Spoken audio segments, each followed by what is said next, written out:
법무부 인사에서 다음 주 교체될 것으로 보이는 이용구 차관의 택시기사 폭행 사건은 현재 진상조사가 이루어지고 있습니다. 지난해 11월 사건 당시 경찰의 봐주기 수사가 실제로 있었는지를 밝히는 것이 핵심입니다. 경찰 진상조사단은 이 차관 측에도 소환을 통보했고 날짜를 조율 중인 것으로 파악됐습니다. 조사단은 사건을 맡았던 수사관뿐만 아니라 보고 라인에 있었던 서초경찰서 간부 2명도 특수직무유기 혐의로 입건했습니다. 송우영 기자가 보도합니다.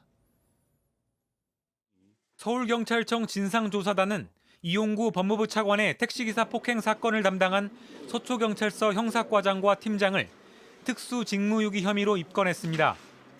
지난해 11월 사건을 맡았던 수사관 A씨의 보고라인에 있던 직속 상관들입니다. 조사단은 이들이 이 차관을 내사 종결하는 과정에서 일반적이지 않은 연락을 주고받은 정황을 파악한 걸로 알려졌습니다. 휴대전화 통화 내역과 문자 메시지, 경찰 내부망과 업무용 노트북 분석을 통해서입니다. 이들은 조사가 시작되자 휴대전화 통화 내역과 문자 내용을 삭제 프로그램으로 지운 뒤 제출한 바 있습니다.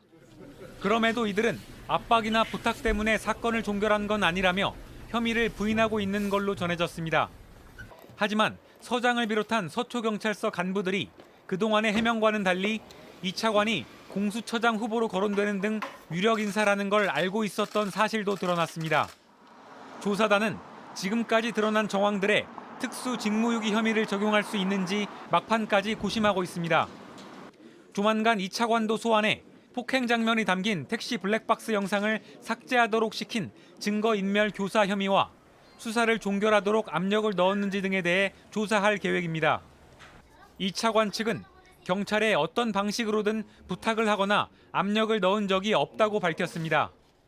조사단은 이르면 다음 주 후반 최종 조사 결과를 발표할 계획입니다. JTBC 송우영입니다.